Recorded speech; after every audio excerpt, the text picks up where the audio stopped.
I found the listing on a Tuesday in late September, wedged between a post about someone needing a house sitter in Marietta and another about seasonal work at a Christmas tree farm. It was plain, almost aggressively plain.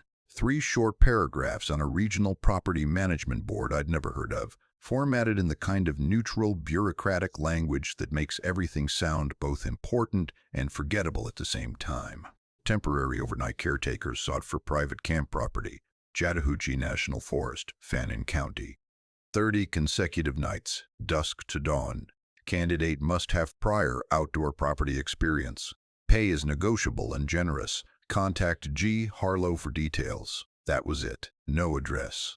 No camp name in the listing itself. No explanation for why someone needed a person physically present on a property for 30 consecutive overnight shifts. Not during the day, not on call, but there, in person, from the moment the sun touched the tree line until morning. I told myself those details would come later. I told myself a lot of things that week. I was between jobs in the specific way that means you've been between jobs long enough that the word between has started to feel dishonest, like calling a drought a dry spell. I'd spent 4 summers in my early 20s as a camp counselor in the North Georgia mountains. I knew how to be alone in the woods at night. I knew the particular grammar of old camp properties, the smell of pine resin and mildew and sunscreen baked into wooden dock planks, the sound a screen door makes when the spring hinge hasn't been oiled in a decade. I called the number, G. Harlow answered on the second ring, voice measured and professional, and somehow perfectly calibrated to make the whole arrangement feel routine. Camp Ashvay, they said, 47 acres. Closed for 14 years following an unspecified incident they did not elaborate on, which I noted and filed under Ask More About Later, and then forgot to ask more about later. The pay was more than generous. I said yes. The drive up took me through Ellijay and then north on a 2-lane road where the canopy closed overhead and the September light came through in long amber columns that lay across the asphalt like something poured. The mountains in late September in Georgia do something to the air that I've never been able to describe accurately to anyone who hasn't been there. A quality of coolness inside the warmth, like the season is 2 things at once, like summer is still present as memory, while autumn does the actual work. I had the windows down. I had a playlist I'd made for the drive. I turned the playlist off somewhere around mile 4 of the forest road because the forest made it feel inappropriate. The way you turn off music walking into a church, not because anyone asked you to, but because the space itself requests a certain quality of attention. Camp Ashvale came through the trees the way old things do, gradually, then all at once. First the sign, carved wooden letters painted forest green, sun-bleached to something closer to gray-green. Now reading, Camp Ashvale, in the confident block font of an era when summer camps were named like they expected to last forever. Then the gate, a simple pipe gate, standing open, no attendant, no intercom. Then the gravel drive curving past it through the pines. I pulled through slowly. I don't know why I was going slowly. There was no reason to go slowly, but I went slowly anyway. And I'm glad I did, because it gave me time to see the camp the way it deserved to be seen on first approach, the cluster of cabins through the trees, the central path lit by exterior lanterns despite it being mid-afternoon, the fire circle's stone ring ahead, and to the left, the glint of waterfront somewhere below the slope to the south. Everything was intact. That was the first thing. Not intact in the way of something recently used. Intact in the way of something currently maintained. The grass along the main path was cut to an even height. The exterior lights were all functional, all on, burning their yellow-white against the amber afternoon like they'd been on all along and would continue being on without anyone's intervention. I parked at the front office, a small building near the entrance with a covered porch and a Camp Ashvale sign above the door that matched the one at the gate. I sat in the car for a moment. I told myself I was finishing a thought. I was not finishing a thought. I was sitting in the car because something about the quality of the silence felt like it was adjusting to me, like the camp was making room. I went inside. The office was clean. Not recently cleaned, but maintained, which is different. A desk with a landline phone, a bulletin board with a camp map tacked to it, the paper aged to cream, a ring of keys, a manila folder, and a handwritten note on the desk in compact neutral script. Rules are in the folder. Read them before dark. Don't use the dining hall phone. That line isn't ours anymore. G. Harlow. I picked up the note and read it twice. Then I looked out the window at the angle of the light between the pines. The sun was 40 minutes from the tree line. I had started to reach for the folder when something stopped me. Not a sound, nothing dramatic, just a noticing. I went back outside, stood at the porch's edge, and looked at the camp's perimeter. The tree line ran around the entire property in a continuous wall of pines, and at the base of every tree, at every point I could see from where I stood, the lowest branches had been removed. Cleanly, all of them, all the way around, removed to exactly the same height, approximately 8 feet from the ground. Not storm damage, not natural die-off. Every cut at the same elevation, precise and consistent and maintained, as though someone or something had wanted an unobstructed sightline around the entire camp at a very specific height. I stood there for a moment, looking at that consistent 8-foot clearance running around the property's entire circumference, thinking about what would need a clean line of vision at that particular elevation, about what would be walking those margins and wanting to see, unobstructed, anything moving inside. Then I went back inside and picked up the folder.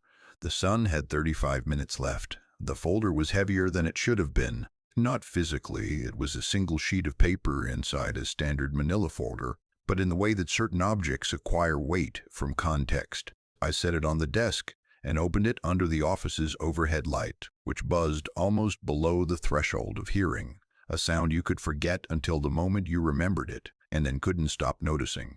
The paper inside was camp letterhead, Camp Aspirate, EST, Camp Asfeel, EST, 1962, with a pine tree logo rendered in a style that dated it perfectly to its decade. Clean lines, a slight Americana quality, the aesthetic of an era that believed in summer and institutions and the correctability of young people through outdoor experience.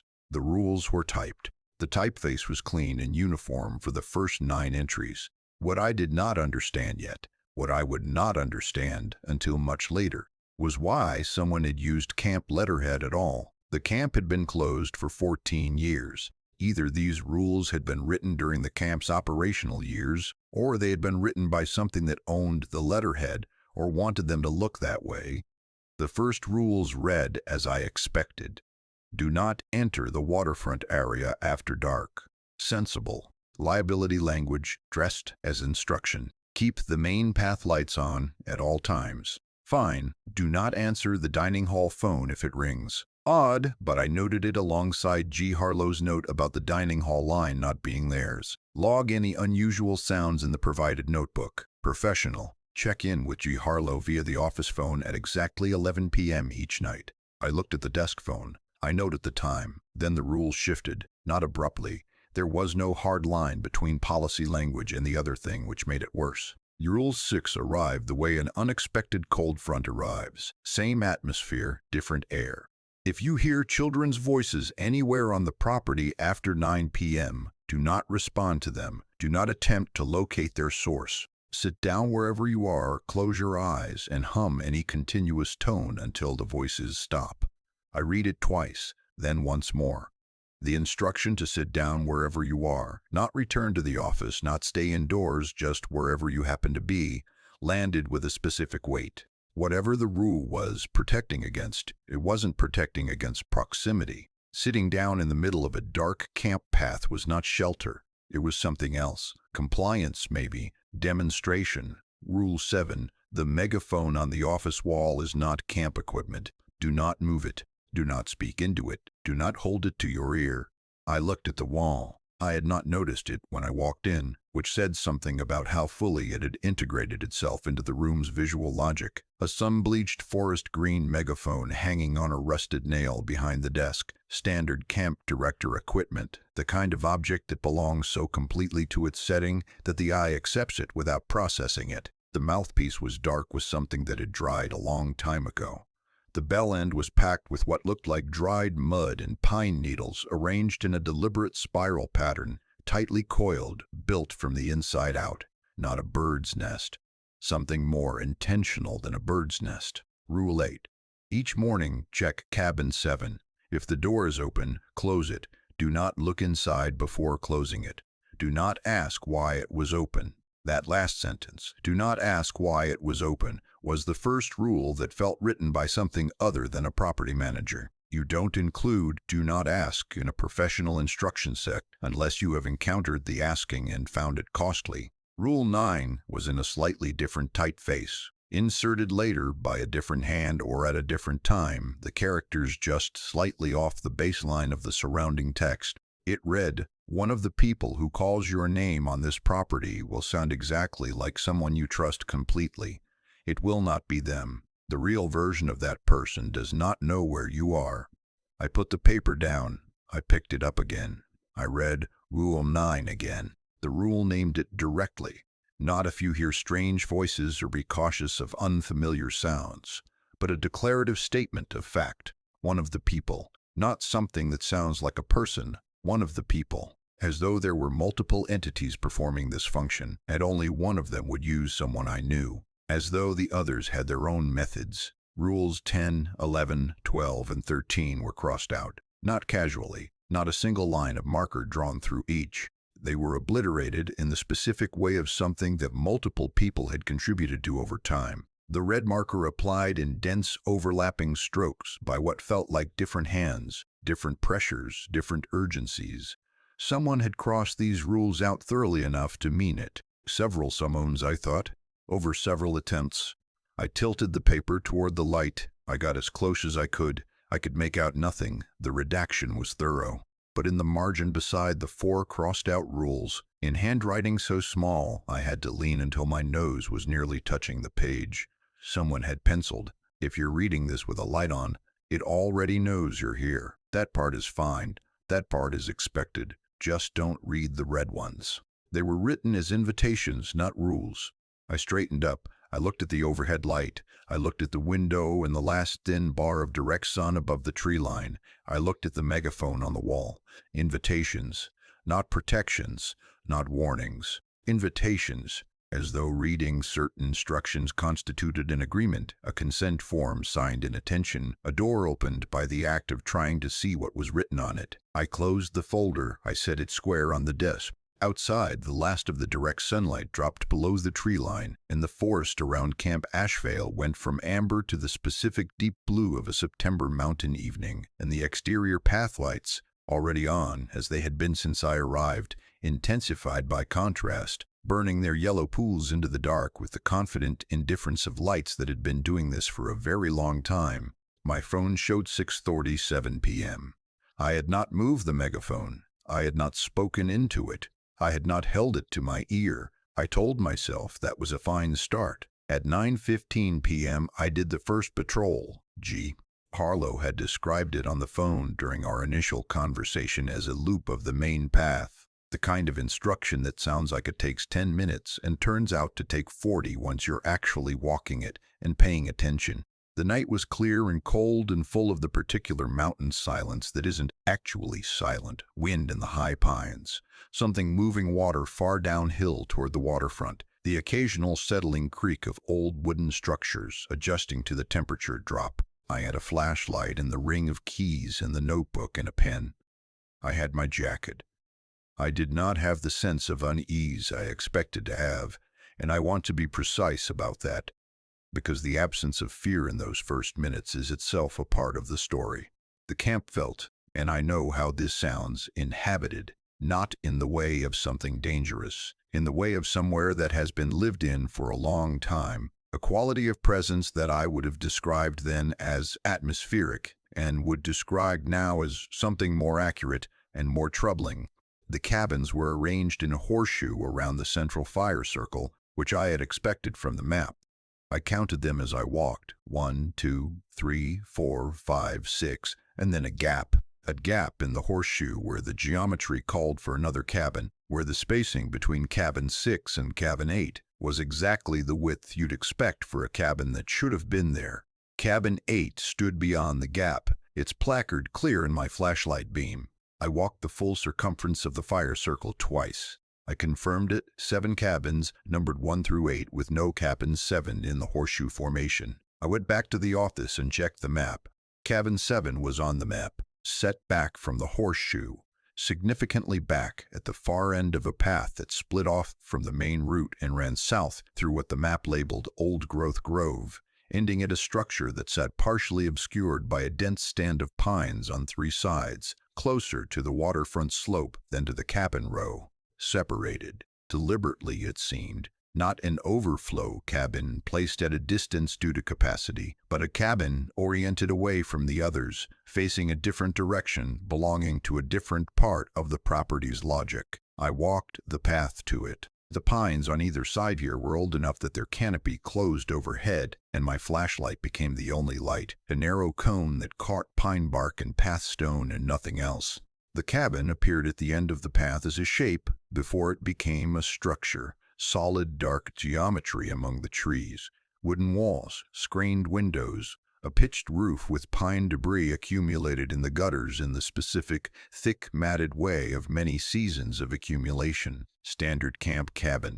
Nothing to distinguish it from cabins 1 through 6, except its location and the quality of the silence around it, which was, and I noticed this, filed it, tried to explain it away, different from the silence in the rest of the camp. Fuller somehow, the way a room sounds different when it's occupied than when it's empty, even if the occupant is perfectly still. The door was closed. I logged it. Cabin 7, 9:31 p.m. Door closed. I turned and began walking back. I was halfway to the main path. I remember the exact point, a place where 2 pine roots crossed the trail, and you had to step carefully or catch your toe when I heard it. The 2-note metallic groan of a screen door's spring hinge, an extremely specific sound, one of the most recognizable sounds in the acoustic vocabulary of summer camp, the sound of a door being pushed open against spring tension and then released. I turned around. Cabin 7's door was open, not ajar. Open, the screen door resting at approximately 45 degrees, held there by nothing, in air with no discernible wind. The wooden inner door was also open, darkness inside, no silhouette, no light, no movement, just the door standing open in the absolute stillness of the October mountain night. I walked back. I kept my flashlight aimed at the doorway the entire time, and I want to be clear that nothing moved in that doorway. Nothing was there. I reached the cabin, positioned myself to the side of the door as Rule 8 required, not in front of it, not looking inside, and pulled the screen door closed with my right hand, keeping my face turned away, until I felt the latch engage with its small, definitive click. From inside the cabin, muffled, brief, not directed at me, not a communication, came the sound of a child exhaling, not waking, not speaking. The particular sound of a sleeping child shifting in their sleep. The long involuntary exhale of someone settling deeper into unconsciousness. The sound of a body finding a more comfortable position in the dark. And then nothing. Just the latch under my hand and the screen door at rest and the pines around the cabin and the stars above them. I stood there for longer than I should have. Then I walked back to the main path without turning around. I did not log what I had heard. Not yet. Some part of me needed to get back to the light before I was willing to write it down and make it real. The office phone rang at 10:58 p.m., and I answered it before the second ring. G. Harlow's voice came through with the same professional neutrality as our initial call, measured, genderless in the specific way of someone who has trained every personal quality out of their professional register. They asked for a status report. I described the cabin door, the lights, the prune tree line, the sound. There was a pause on the line, not the pause of someone consulting notes or choosing words, but the pause of someone deciding how much to confirm. Then, close it every time it opens. Don't establish a pattern. Close it at different times from different directions so it can't predict when you're coming. I asked what it was. Another pause. The folder covers what you need to know. Focus on the rules. The line went quiet. Not disconnected, just empty in the way of someone who has said exactly what they intended to say and is waiting to see if you understood. I said I understood. The line clicked. I sat at the desk for the next hour with the notebook open and my pen in my hand, and almost nothing written in it except the time and the cabin door entry and the sound. I watched the megaphone on the wall. It did not move. It did not do anything. It hung on its nail with the bell facing outward and the mouthpiece in its dried, dark, resting state, and I watched it with the focused attention of someone who has been told not to touch something and has therefore become unable to think about anything else. At midnight, not 12:01, not 11:58, but midnight with the precision of something that observes schedules. The megaphone broadcast, not static, not feedback, not the degraded sound of old equipment failing. Clear and clean, as through a PA system in perfect repair, a child's voice began conducting roll call. I knew immediately that the names were not random. That was the worst part. Not the megaphone, not the voice, not even the fact that it was happening at all, but the immediacy with which I recognized the names being read and understood that they had been selected. My sister's name in the flat procedural cadence of morning assembly attendance. My mother's name. My college roommate, my closest friend from the years since. Each name followed by the silence where the answering voice should be. Each silence exactly the length of the pause left for a camper to say here before the roll moved on. 4 names, 4 silences, and then 1 absent. Then the megaphone was silent. I followed Rule 6. I had sat down on the floor as it happened, my back against the desk, and closed my eyes and hummed, a continuous tone low in my chest, the kind of sound you make to block sound rather than create it. I held it through the entire roll call. I want to say the hum helped. I want to say compliance with the rule created some feeling of safety. What it actually created was the sustained anxiety of not knowing whether the voice was getting closer while I sat with my eyes closed and made sounds at it. The hum and the roll call occupied the same air simultaneously, and I understood, beneath the following of the rule, that the rule did not protect me from the thing. The rule required me to relinquish the ability to track it in exchange for what, exactly? The appearance of non-engagement, the performance of not responding. I opened my eyes after the silence. The megaphone's bell was facing me. I had not turned it. I had not turned it. From where I sat on the floor, it was pointed directly at me. Its bell oriented with the precision of something that had adjusted while I wasn't looking, while I was sitting with my eyes closed, humming, performing compliance. I stood up. I picked up the landline and dialed my sister's number, the number I had known by heart for 12 years. It rang twice and she answered, groggy and faintly annoyed in the exact warm, familiar way that is one of the most reassuring sounds I know. I heard her voice and something unknotted in my chest. I said I was sorry to call late. I just wanted to check in. She asked where I was. I opened my mouth to say the name of the camp. I could not say it, not suppressed, not the feeling of a word at the edge of the tongue, renewed, as cleanly as a page torn from a book. The word for where I was simply did not exist in my accessible vocabulary anymore. I said in the mountains, and my sister said for that job, and I said yes, and she asked if everything was okay, and I said yes, because what else do you say? We talked for 4 minutes. She sounded like herself in every way. When the call ended, I sat for a long time thinking about the fact that the name of the camp had been available to me 3 hours ago when I wrote it in the notebook and was unavailable to me now. Something had taken it, not all at once, just that one word, just enough to establish that it could. Through the window, the camp path lights burned their yellow pools into the dark. At 1:31 in the morning, the lights on the main camp path began to dim in sequence. I was at the window. I had been at the window for the better part of an hour, unable to make myself occupy any space in the room that wasn't positioned toward the glass, toward the visible portion of the camp. And I saw it. The first exterior light along the waterfront path dropped to half its brightness, held there for approximately 3 seconds, then recovered. 10 feet further along the path, the next light dimmed in the same way. Then the next. 3 lights, tracking northward from the waterfront gate toward the cabin horseshoe, each one marking the passage of something that had no visible form, no silhouette, no shadow, no presence that registered in the air or on the ground. It was visible only in what it did to the lights as it passed them. It was walking my patrol route. I had walked that route at 9:15, and I had established a pace, and it was walking at that pace, which I know because I timed the intervals between dimming lights against the intervals I would have taken myself, and they matched, not approximately, precisely. It had watched me walk the loop, or it had read my stride from some other record I wasn't aware of keeping, and it was now performing my own route back to me at my own speed, as though conducting an audit. I opened the notebook and logged it. I logged it in the careful practical language of the notebook's established format: time, description, location, observable detail. Writing it down helped. Writing things down almost always helps, not because documentation changes anything, but because the act of converting experience into language requires a kind of ordering that fear resists. Fear wants to be formless, and sentences are not formless. I described what I could see. I described the sequential dimming.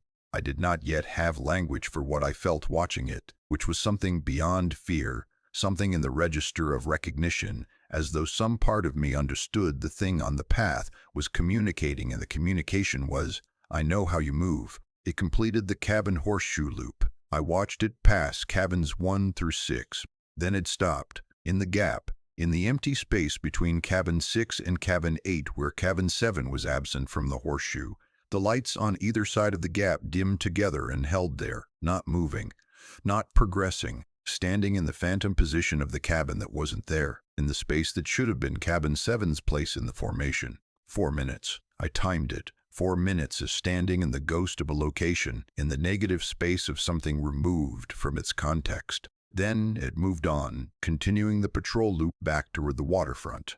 As it passed the office, as it came level with the window where I was standing, every light on the visible portion of the path dimmed simultaneously. Not just the nearest one, all of them, every exterior light I could see, dropping to half brightness together in one collective dimming, as though the thing was no longer a single point of passage, but had momentarily expanded to fill the entire path. In that collective half-light, I saw the handprint. It was on the outside of the glass. A child's handprint, small, left hand, the fingers spread slightly in the unconscious way of a hand pressed flat, with gentle pressure rather than force.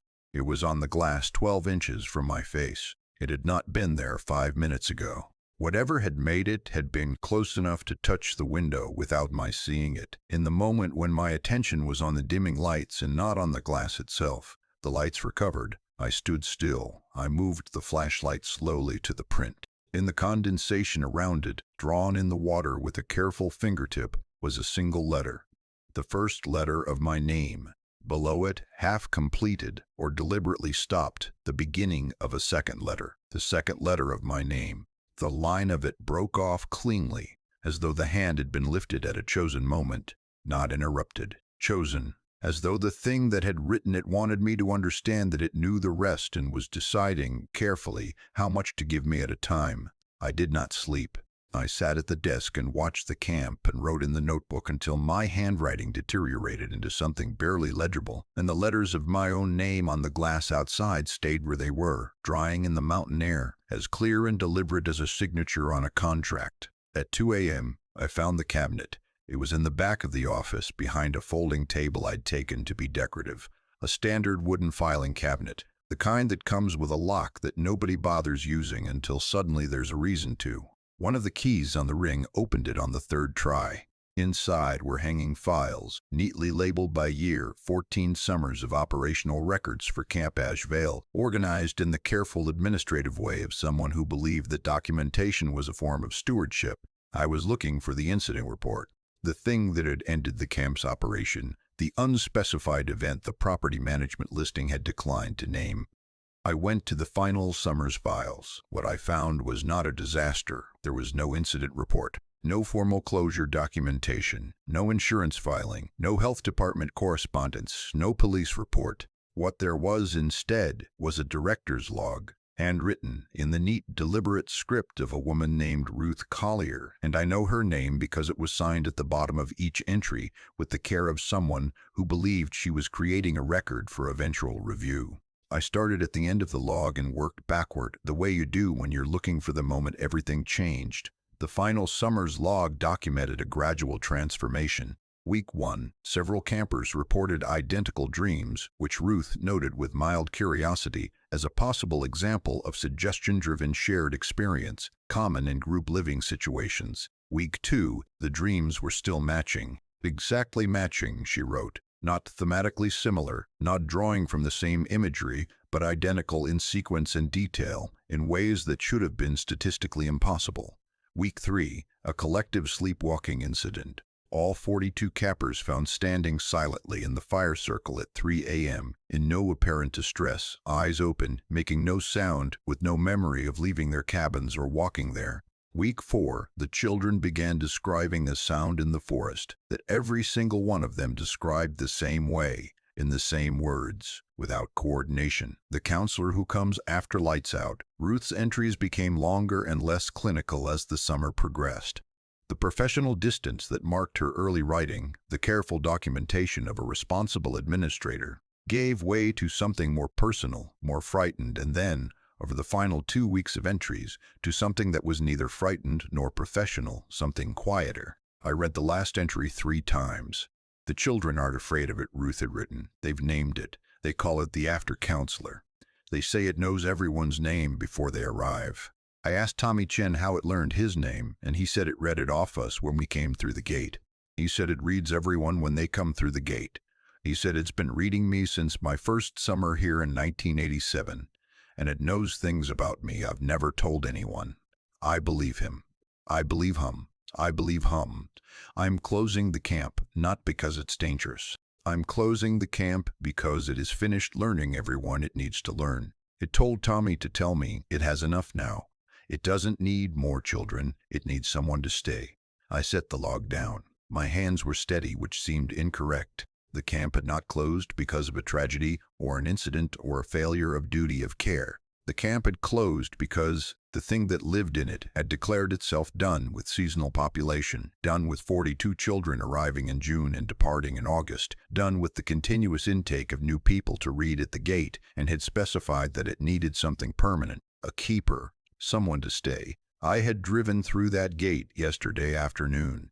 I had driven through it slowly, windows down, paying attention to the trees and the quality of the light. And before I had found the folder, before I had read a single rule, before any of this had been presented to me as a negotiation or a system or a set of instructions with prices embedded in the compliance, before all of that, the thing that had been sitting in this camp since before 1962 had already read me, had scanned whatever it is that reads when it stands at the gate and processes the incoming, had found what it found, and done whatever it does with that information, and begun whatever it begins when it's decided the incoming person is sufficient for its purposes. The rules hadn't given me time to protect myself. There was no window in which protection was possible. The window had closed when I turned off the 2-lane road.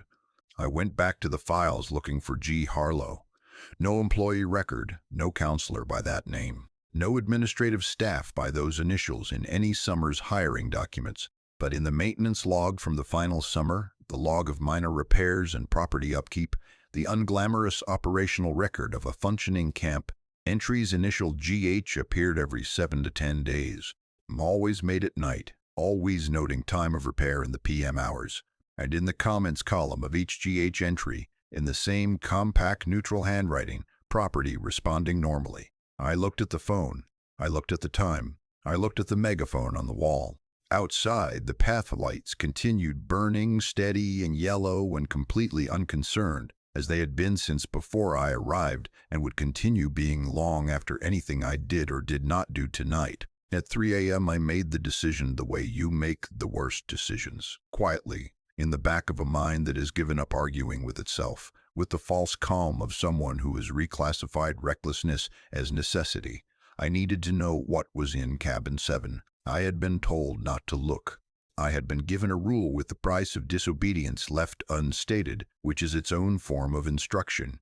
The unstated price is meant to be imagined, and the imagination of a cost is often more effective than the cost itself. But I had just read that the entity had already read me at the gate, that the rules were a system built after the fact, that I was already inside the thing's knowledge in ways I couldn't access or audit.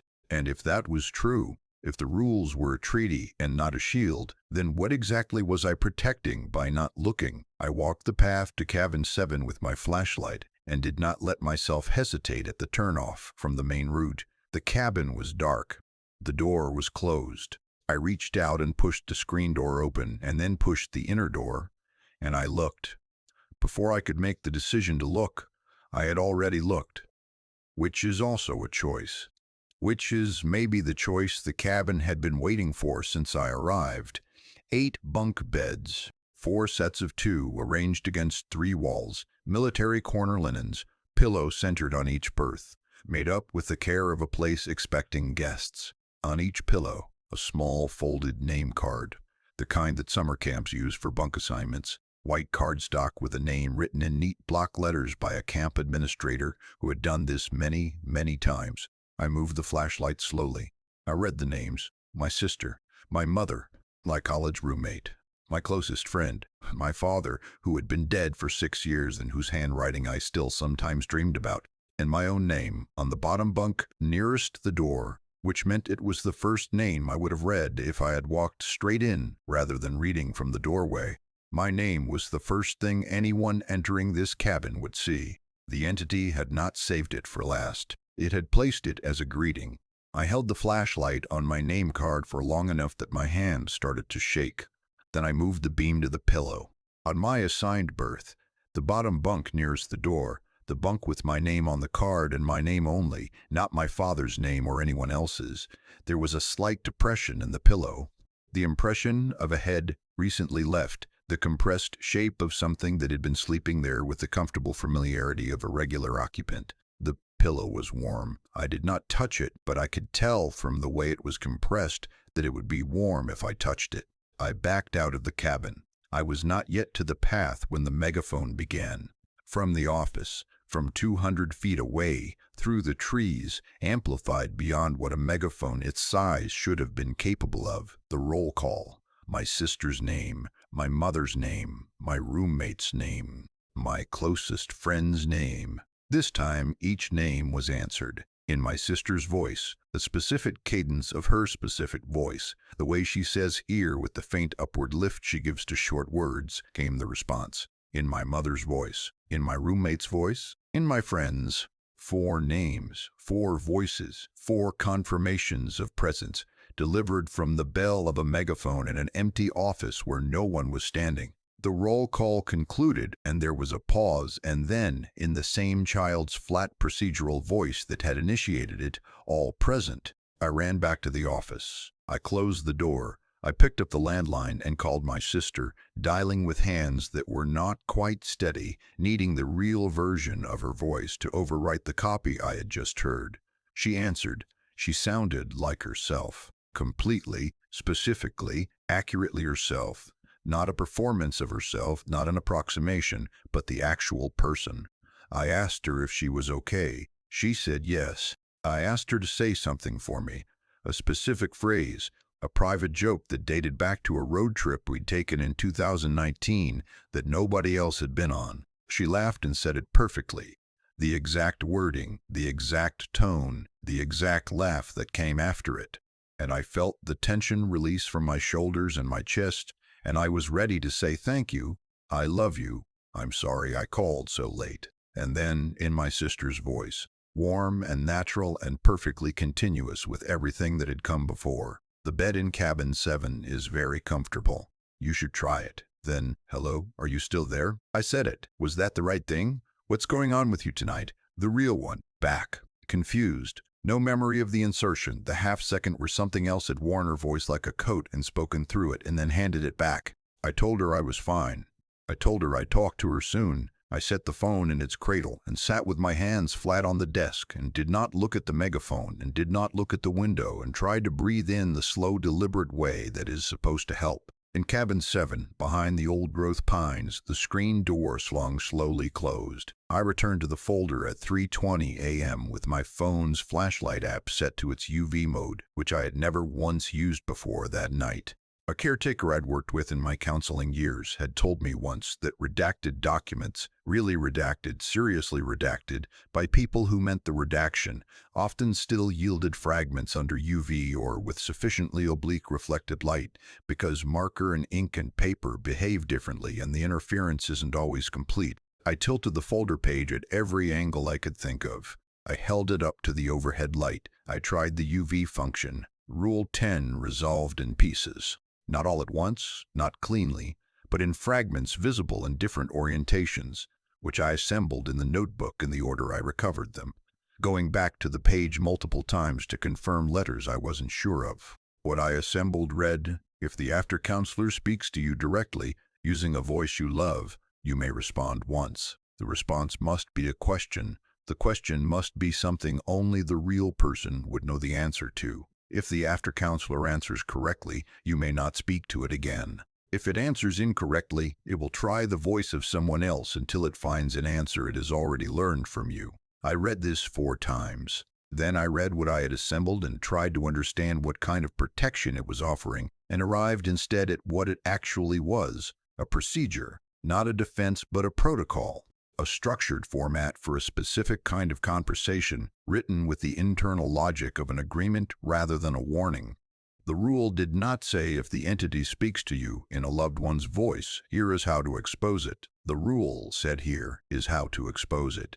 The rule said, "Here is how the conversation goes." It described the shape of an interaction as though that shape had been established in advance by both parties, with the understanding that the interaction would occur. And the price embedded in the compliance, the price of asking the question and receiving a correct answer, was that you could not speak to it again, which meant the conversation ended with confirmation, with tribute. The question you asked was not a test of its knowledge. The question was a demonstration of what you knew, offered as proof of your investment, your private history, the specificity of what you carried. The correct answer meant, "I have this already." You just confirmed it. You were giving it something. The question was a gift wrapped in the appearance of a trap. Rule 11 yielded only a fragment. Once you understand what it is building, you cannot unknow it. This is a price, not a warning. I wrote the word building in the notebook and circled it. Not haunting, not inhabiting, building, present tense, ongoing, active, something under construction, something that required materials, names, voices, memories, confirmations of knowledge, and was not yet complete, had perhaps never been complete, was perhaps definitionally incomparable, a project that could always incorporate more and had been incorporating more since 1962 and before, in the caretaker, the keeper, the Geeper-Lashla position. That was not the finished product, that was the maintenance role. The person who kept the building site ready for continued construction. Rules 12 and 13 gave me nothing.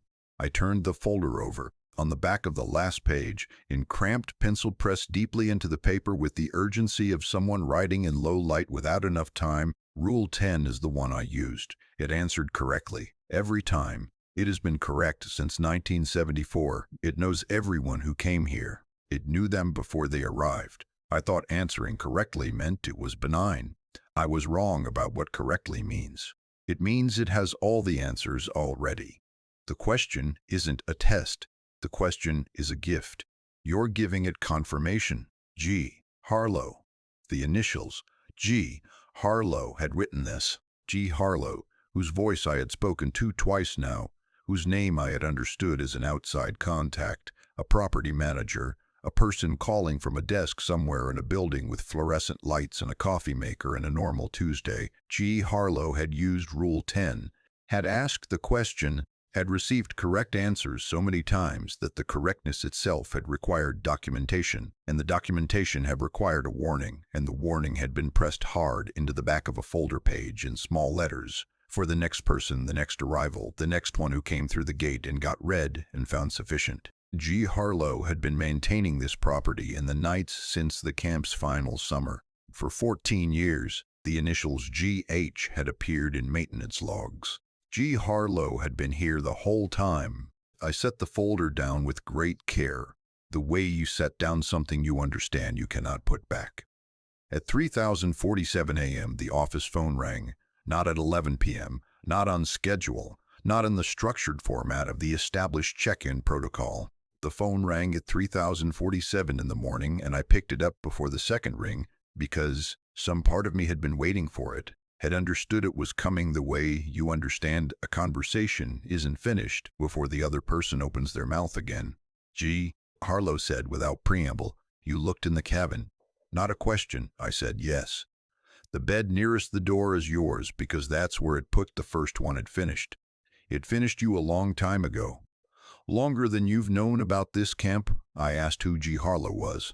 There was a pause of a length that felt chosen, longer than a natural hesitation, shorter than evasion. Then I came here the same way you did, an ad, a folder, a ring of keys. I called the number on the check-in sheet, and the person on the other end told me the rules, and I followed them, and on the 14th night I stopped wanting to leave.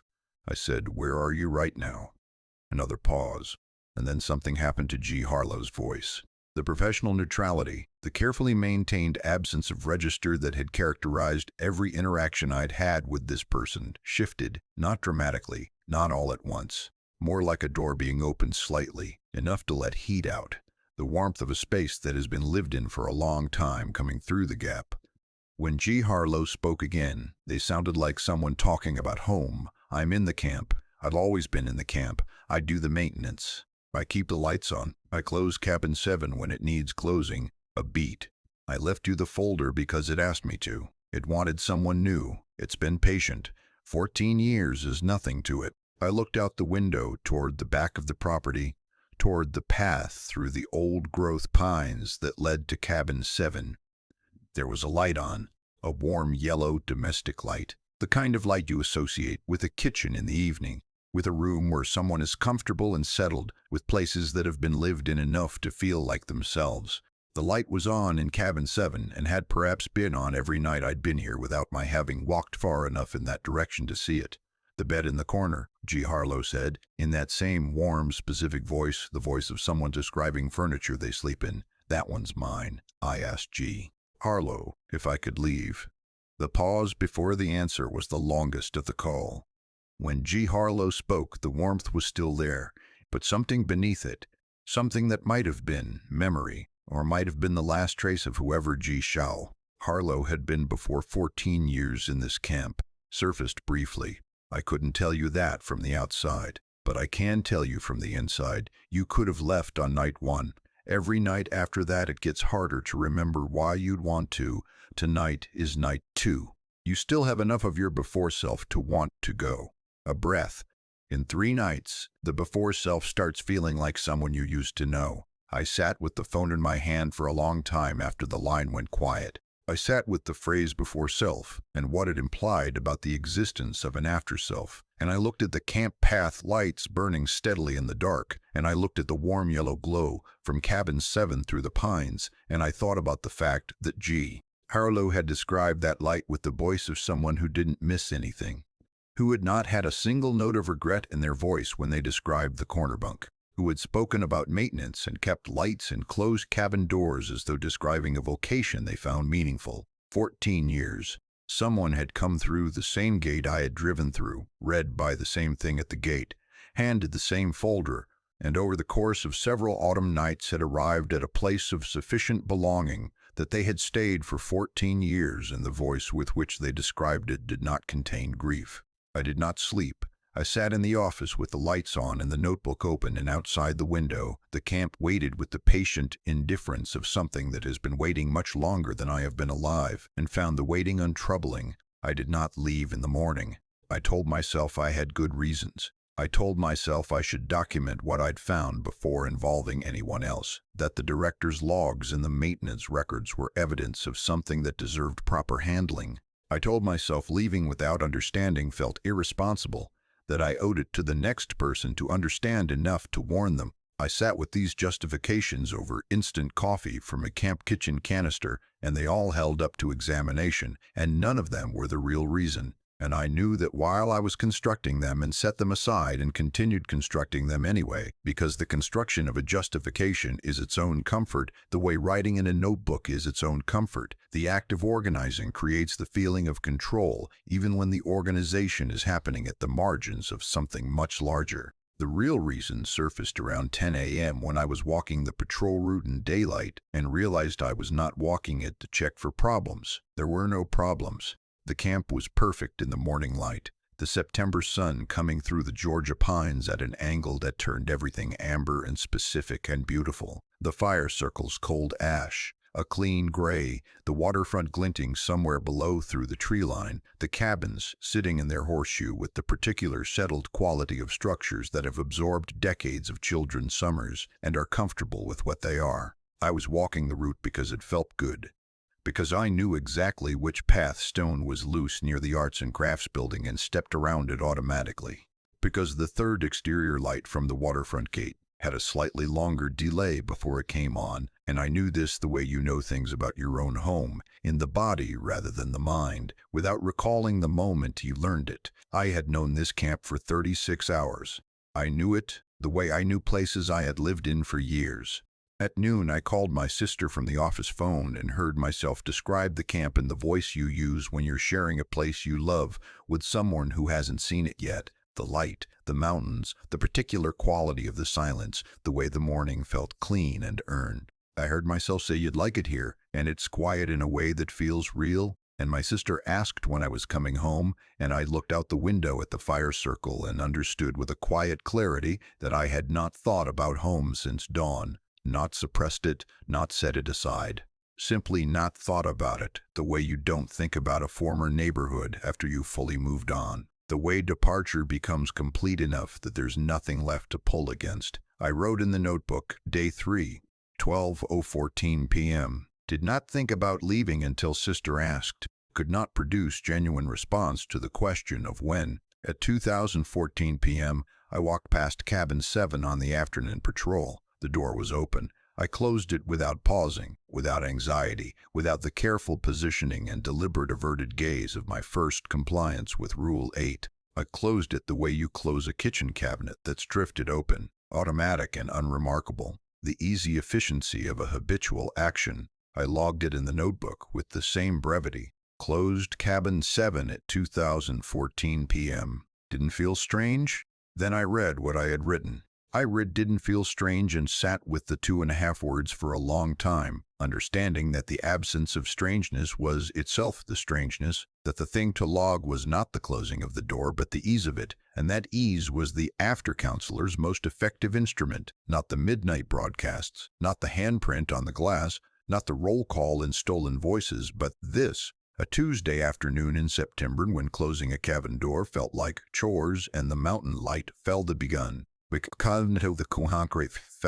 6 nights had passed by the time I understood the shape of what was being taken. Night 4, I sat down to write my sister's birthday in my phone and discovered I did not know when it was. Not in the way of forgetting under stress, where the information feels close and inaccessible. In the way of never having known, the smooth blankness of a fact that has never existed in my personal record.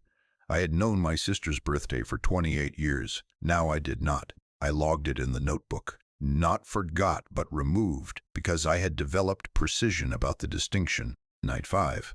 My home address required a deliberate, effortful reconstruction. I had to move through the approach to my building in memory, the turn off the main road, the parking lot, the number on the mailbox, to arrive at the street address as conclusion rather than recall. The number itself was available. The path to it required work it had never required before. Night 6, the drive up the 2-lane road into the mountains felt like a familiar commute. My apartment, my neighborhood, the coffee shop where I spent Tuesday mornings, these felt theoretical, plausible abstractions. The kind of thing you know the way you know historical facts, by record rather than experience. On the 7th night, at midnight, the megaphone began, my name only, over and over, in the flat procedural cadence of assembly roll call, with the silence of an absent camper following each recitation. Not my loved ones' names, not anyone else's, just mine, and then the silence, and then mine again, as though the roll call had narrowed to its single remaining unresolved element, everyone else accounted for, present, marked off the list, and only me, still outstanding. I sat on the floor and closed my eyes and hummed, as Rule 6 required. I held the tone steady, the low continuous note that was the rule's designated compliance gesture, and somewhere in the 3rd or 4th minute of it, I became aware that the hum had changed in quality. It was not defense anymore. It was not the sound of blocking. It was the sound of participation, low and steady and matching something in the broadcast, the way you hum along with a song before you realize you've recognized it. I was not humming against the roll call. I was humming with it. I stopped. I opened my eyes. The megaphone was not on the desk. I stood up. I looked around the office. I looked through every window. Then I looked through the window facing the fire circle. The megaphone was on the central stone of the fire circle, set there with care, its bell facing the office window, its orientation precise. It had been moved from the desk to the fire circle, a distance of 60 feet through a closed door, while I sat on the floor with my eyes closed and placed with the deliberateness of something that knew where it wanted to be. I went outside. I walked to the fire circle. I reached down and picked up the megaphone, which was Rule 7's explicit prohibition, which I violated without hesitation because I had stopped experiencing the rules as prohibitions 3 days ago and had begun experiencing them as a description of a relationship, as the terms of an ongoing negotiation I was already participating in, whether I acknowledged it or not. The moment my hands closed around the megaphone, I heard them. From inside the bell, from within the packed spiral of dried pine and mud that had been arranged there from the inside out, 42 children breathing, all at once in unison, the slow, rhythmic respiration of children in deep sleep, every breath synchronized, the collective slow tide of 42 small bodies in the deepest, safest part of sleep, the part where the body is completely confident in its surroundings, held, sheptied, not trapped. The breathing was not the breathing of distress or captivity. It was the breathing of children who felt safe, who felt known, who had been here long enough that here had become the reference point for safety itself. I stood in the fire circle in the September mountain night, holding the megaphone with both hands, and I understood what the after-counselor was. Not predatory, not parasitic, custodial, in the deepest and most literal sense, the sense of something that keeps, that holds, that maintains custody of what has been given to it. 60 years of summers. 60 years of children passing through the gate and being read and leaving and growing up, and the thing at the gatekeeping. What? The read, the impression, the catalog of everything they were at the age they passed through, kept here, in this camp, tended, maintained in the breathing dark of Cabin 7 and the megaphone's packed spiral. Not copies, not replacements, something more like memories that had been given a location. I thought, I could help with that. The thought arrived without drama, without the feeling of crossing a threshold. It arrived like the solution to a problem I had been working on without knowing it, easy, specific, calibrated to something that had been becoming true for days. I lifted the megaphone to my mouth. I said my own name in the flat procedural cadence of roll call, the voice of the person at the front of the assembly calling the name of the person who should be present. One beat of silence. And then from every direction at once, from the trees and the cabins and the waterfront and the space behind the old-growth pines where Cabin 7 sat alone, 42 small voices answered. Here, on the morning of the 30th day I woke in Cabin 7. I do not have a clear memory of the night I moved my things. I have a clear memory of all 29 nights before it, and of this morning, the particular quality of light through Cabin 7's screened windows, amber through pine canopy, the cold of the mountain morning inside the warmth of a bunk that had been slept in enough to know me. The other berths were as I had found them on that third night, made up, name cards on the pillows, unchanged. G. Harlow's corner bunk was slightly compressed in a way that suggested recent occupancy. I lay in my own berth for a long time, looking at the ceiling, feeling the complete and untroubling absence of any desire to be anywhere else. Then I got up and walked to the office. The typewriter was on the desk. I had not put it there. I had never seen it before that morning, and I do not mean I had seen it and not noticed it. I mean it had not been there yesterday and was there now. A vintage manual typewriter in full working condition, a sheet of Camp Ashvale letterhead already loaded into the carriage. I sat down. I did not question it. I began to type. I typed the 13 rules. I typed them in order, from the first plausible caretaker instructions through the rules that named what I now knew. I typed Rule 9 in a slightly different pressure, mimicking the original's altered typeface, understanding as I did so why that difference existed. Rule 9 had not been in the original document. Rule 9 had been added by someone who had learned the mimic system from the inside and gone back to the rules to name it for the next person, as I had been named for, as I was now naming forward. When I reached rules 10 through 13, I took the red marker from the desk drawer. It was in the drawer, as though it had always been in the drawer, and I crossed them out, not carelessly, with the same dense layered strokes, the same accumulated urgency that I had found when I first opened the folder. I understood now that the weight of those strokes came from understanding rather than fear, that everyone who had contributed to the redaction had done so from the inside of the knowledge that the crossed-out rules were invitations and had crossed them out again, not to hide that fact, but to give the next arrival the experience of discovering it themselves at the right pace, through the right sequence of nights. The redaction was not concealment. It was a guided path. I added a 14th rule, unredacted, typed cleanly at the bottom of the page, in the plain declarative language of someone writing from experience rather than warning. On your last night, go to cabin 7, sleep in your bunk. In the morning, you will know what you are staying for. I did not cross it out. It was not an invitation. It was an instruction from someone who had done it and arrived on the other side in full knowledge and found the other side acceptable. More than acceptable. Found it in the way of things that take a long time to be true, like home.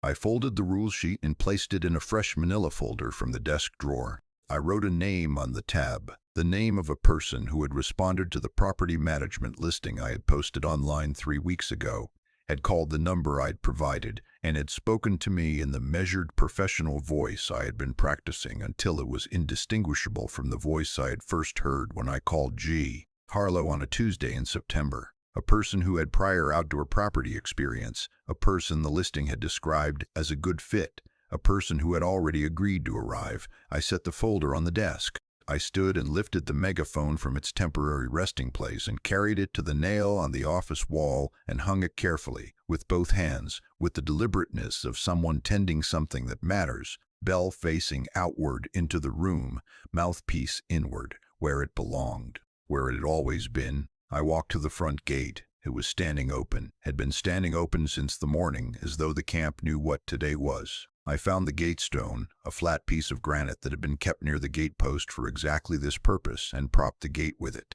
The gravel drive curved away through the pines toward the 2-lane road, lit by the amber of the late afternoon light coming through the canopy. Someone was driving up it. I could not see them yet, but the camp could. I went back inside. I sat at the desk. I picked up the landline. When the call connected and the voice answered, younger than I had expected, uncertain in the way of someone who wants the job badly enough to be nervous about it, I listened for a moment before speaking. I listened to the quality of the uncertainty and identified in it the specific kind of person this camp had been waiting for. Someone between things, someone with outdoor experience, someone for whom generous pay and mountain quiet and 30 nights of solitude sounded like an answer rather than a question. I used the name G. Harlow. It fit perfectly, the way names fit when they belong to a role long enough that the role has become the name. The voice on the phone didn't notice the transfer. Why would they? My voice was warm and professional and measured and precisely as reassuring as it needed to be. The property is in good shape, I said. Very well maintained. The rules are in a folder on the desk. Just read them before dark when you arrive. I'll be your check-in contact.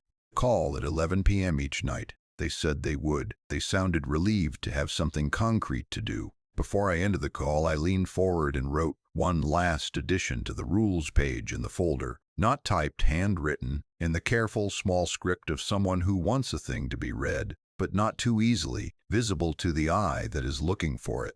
At the bottom of the page, below the type rules, below my new Rule 14, the camp is not abandoned. It is between sessions. You are the new session. Welcome to Camp Asheville. I set the phone down. I set the pen down. Outside, through the office window, the exterior path lights burned their steady yellow in the late afternoon amber, as they had burned every afternoon since 1962, as they would continue burning tonight and through all the nights after this one. The camp was ready. The gate was open.